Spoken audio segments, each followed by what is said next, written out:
Senator Francis Heyliger, you recognize for your point of inquiry. Thank you, Mr. Chair. That actually was my point of inquiry through the chair to request of Mr. Chambers to provide us with a listing of all the owners of the refinery Hamilton as well as West Indies Petroleum. Thank you. Mr. Chambers, do you believe we'll proceed to Senator Francis Heyliger? You're recognized for your 8 minutes. Hi. Good afternoon. Well, we got 4 minutes before afternoon. Good morning to my colleagues, to the testifiers, to the people in this territory, and to the staff. The first set of questions I just need some clarity on had to do with earlier when they spoke about the transfer, it said the government was fully aware during the bankruptcy proceedings that this transfer was taking place. But unfortunately, as part of the public, as even a senator, first term in this 34th, how the public seems to have the perception is that this is just something that blindsided the government of the Virgin Islands. But based on what you shared, I think Mr. Chambers is your name? Yes, ma'am. You did share that the government was fully aware and on board and co-signed on it. Could you elaborate a little bit in regards to that?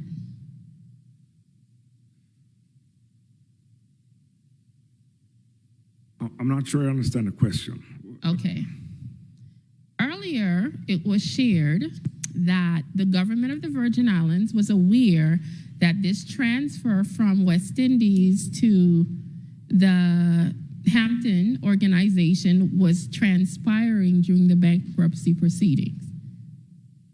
What I represented was that in my testimony to the bankruptcy court, which is the bankruptcy court in Texas, okay, that to the judge in that court, as part of my testimony, I made it clear then, and I believe there was, there was opposition to us acquiring it through, I believe, the St. Croix Energy Group at the time.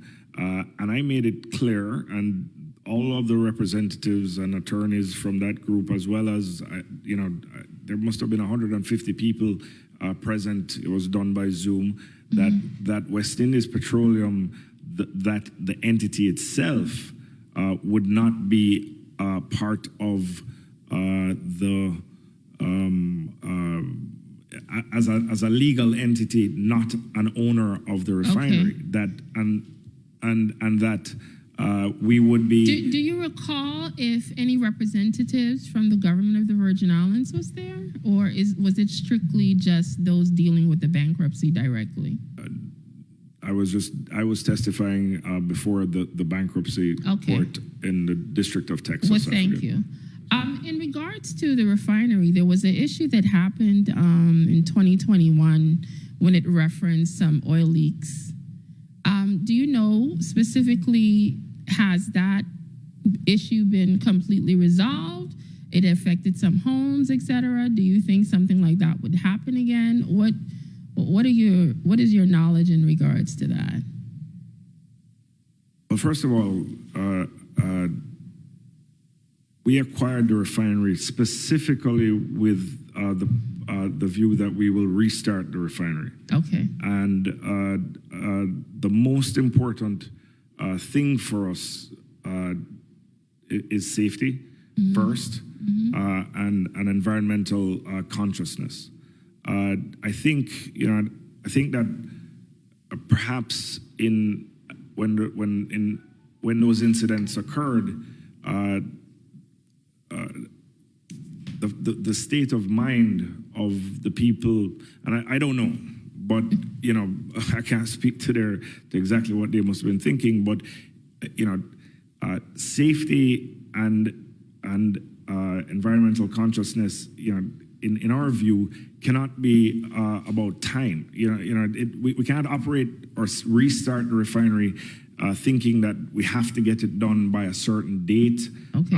What drives and will drive our process and is really at the core is safety and environmental responsibility. I'm from Jamaica, and I'm a Caribbean person, and I have an incredible appreciation for the environment and its impact on the livelihoods of people. Okay. Okay. I'm sorry to interject. I only got 8 minutes. Oh, I'm sorry. It's okay. What I need to ask, one of the things that was a major issue for our constituents here in the District of St. Croix had to do with issues of damage to their cistern and water when you had eruptions and issues at the refinery previously. What are some of the things do you think that you guys potentially could help alleviate the concerns of the public, because they're very fearful that things like that would happen again? We're doing everything that is humanly possible to ensure that nothing like that would ever happen, under our stewardship of the refinery. In order, when we start, the refinery is a pretty complex animal, if you will, and I think that the refinery might have been operating, in a very sophisticated sort of mode. I think that it was operating in a hydroskimming mode. The coker was being run, and it.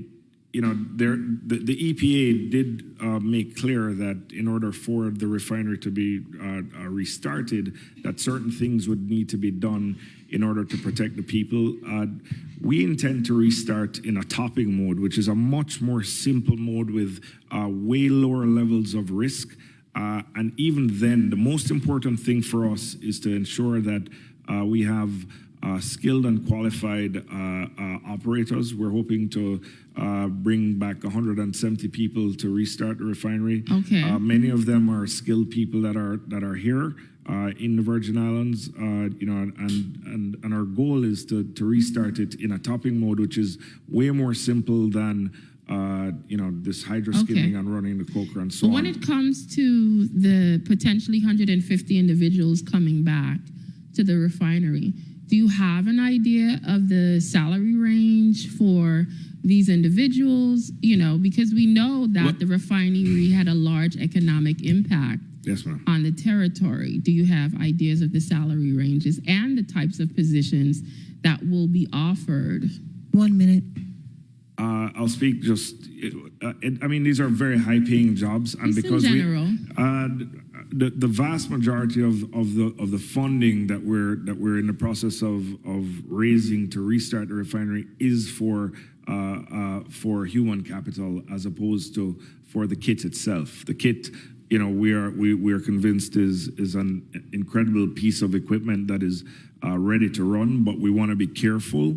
And it won't be a time-driven process. But when we are satisfied that all the operators are there and are adequately trained, and that we're capable of starting up in the topping mode, then we will start up. In terms of salary ranges, perhaps Fermin, you could. Comments from Mr. Chambers. You were asking about the previous incidents and whatnot. As you begin to testify, please state your name and title, and then proceed with your response. My apologies, Senator. My name is Fermin Rodriguez. I'm representing Port Hamilton as a refinery manager.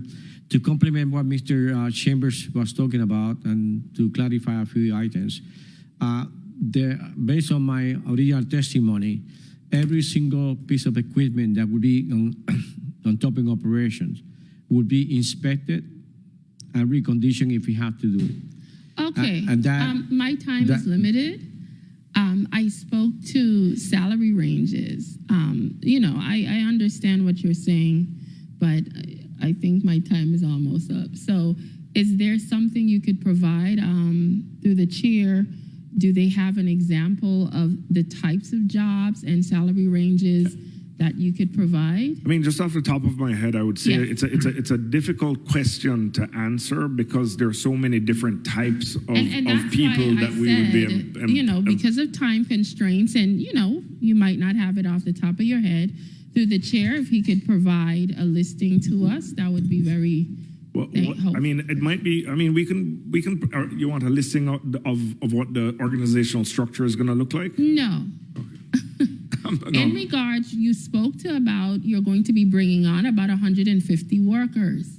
A total of 170, yes, ma'am. Okay. That's what I'm asking you about. Could you share with us some of those types of jobs, what those ranges are, et cetera? If you don't have it directly off your head, I'm requesting through the chair that that information be provided. I don't have it off the top of my head, and I would be happy to provide it. Thank you very much. Did I hear my time was called? Did it long ago. Thank you so much. I do apologize, but I appreciate, Mr. Chair, for your indulgence. Thank you. Not a problem. Senator Francis Heyliger, you're recognized for your 2 minutes. Thank you. Good afternoon once again. For me, this has to do with the people of this territory and making sure that their health and wellness is at the top of the priority list of these organizations. I've listened to my colleagues throughout the day speak about many concerns, and I have brought forward a few. But at the end of the day, if we're not going to do this in a way that the people are protected, you're going to have members of this chambers and this legislature not very supportive of this. So the only thing I wanted to say in closing, when it comes to the environmental aspect of it and making sure that the safety aspect of it, when you speak about potentially starting over factions of the refinery with maybe 170 people, numbers like that concerned individuals like me, because I remember when the refinery had thousands of people just to operate it. So even if you're going to reduce it down to a small section, you know, I'm thinking that's 8%, 10% of the people that actually used to work there. So I'm starting to think about the safety issues, the numbers, how is this going to work logistically across the board?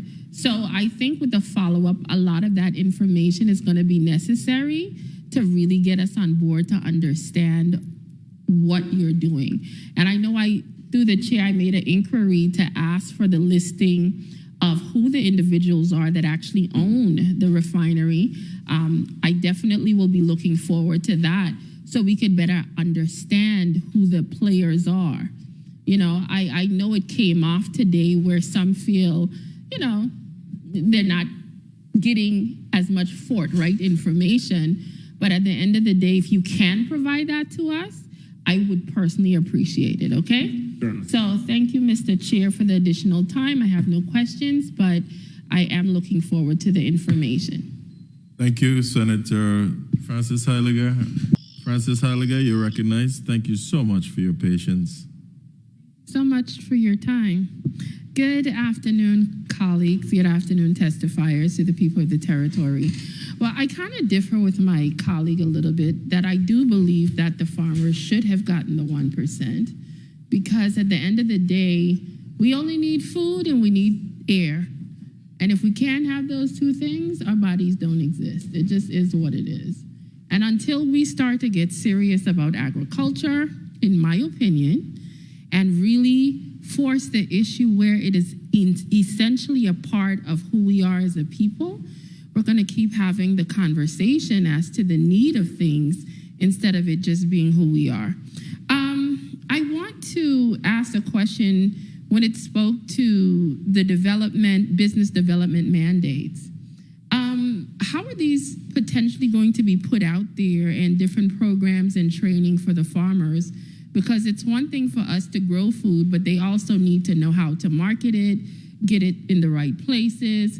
How are these programs going to be put out? Afternoon. Well, good afternoon. This is President Hall. I will attempt to answer that question from the perspective of the task force. The three business models we see as relating directly to various farmers. So creating this agricultural business center means that we will be providing the resources to work with farmers at every stage of their development to be able to not only professionalize more their own operation, but to understand better how to connect what they're doing to those entities that will be buying their produce. and making sure that they are complying with all laws and health and safety measures. So, and it will be available on an ongoing basis once it's implemented. Okay. The public-private part. Go ahead. And just to give, the public-private partnership is more a strategic fund where if a farmer feels that they can greatly enhance their productivity or greatly enhance their operation in general, they can come to this fund. The guidelines will have to be flushed out and indicate, I need an investment of $500,000 or I need an investment of $100,000. And with that, I could do what the Vice President just indicated, which is meet the needs of the Department of Correction or meet the needs of the schools to provide lunches. But I can't do that with my present capital. Okay. But with this infusion of funds, I can triple what I'm doing or double what I'm doing. Definitely. And so that's just two examples of how a farmer would be able to access these resources that the plan calls for. But do you guys have a timeline for the potential completion of this before you think it would be feasible and really put out into the public so farmers can take advantage of it? Our timeline is yours. We want the plan to be implemented and we want it to be funded. And once it is funded, we would be able, and that's why this advisory committee is so critical, because it will oversee the implementation of all of these aspects. And so with the funding in hand and the advisory council established, then our hope would be that at the beginning of the new fiscal year, assuming funding is provided, that this plan can become operational. Not fully. It's going to take time to put all of these pieces in place. But that is the message that we're asking asking the Senate first and the governor to send, which is, this is our blueprint. It's not perfect. There are ways in which we can enhance it over time, but this is our blueprint. We're putting funding behind it, and we're going to march in that direction. If in a year we find out that there needs to be some tweaking, then we come back and we make those changes. And we definitely need to make sure that we literally put our money where our mouth is, because at the end of the day, we cannot survive without food. It is just the whole long and short of it. And one of the things, especially when it comes to the farmers themselves, I know while you guys are on the task force and this committee putting everything together, how have you actually had the farmers' voices be heard? I know my colleagues spoke about how to reach out to them, but in the process, how many farmers have, for example, been able to be a part of this process to get this information and data that you need and putting the plan together? Quite a number. We sent out surveys to all farmers that we had information on. I think it was close to 170 farmers who filled out the survey. We did town halls where individuals could come and share their comments. We created a website so that people could share information. And then when we had the draft plan, we created another town hall so that people could react. Farmers in particular could react. As was indicated, we had 3 farmers on the task force, and they contributed greatly to the plan that is before us. But I would agree that the spirit of this plan is that they have to always be at the table. They have to be guiding what we're doing. There are no ideas here that those of us who are non-farmers are promoting. We are taking what the farming community said to us, and we are saying back to the entire community and today to the Senate, this is what the farmers feel needs to be addressed. So these are not just my ideas. Okay, thank you. I am a spokesperson for what we heard at the forums, in the surveys, etc. Okay, Mr. Chair, may I ask my final question? Thank you. You may wrap up. The last thing I want to find out has to do, have you guys done an assessment for the total amount of farmers within the Virgin Islands? And potentially what kind of marketing would be a part of this plan to encourage others to do farming? It might not be part of their profession, but you have, the backyard farmers, farmers that you could educate and teach to be potentially, you have 20 of them, and collectively they could sell their products to a larger company.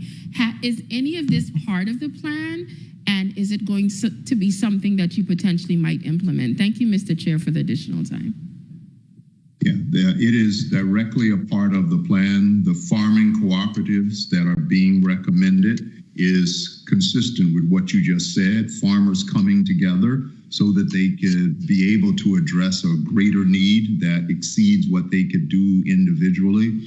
The local farm and food coordinator, part of their responsibility is to promote more backyard farming, more community farming, because the vision is that, yes, we want to support the farming community, but we also want to encourage people who are not in farming to be responsible for contributing to us reducing that 97% of imports down to something more manageable and then eliminating it altogether.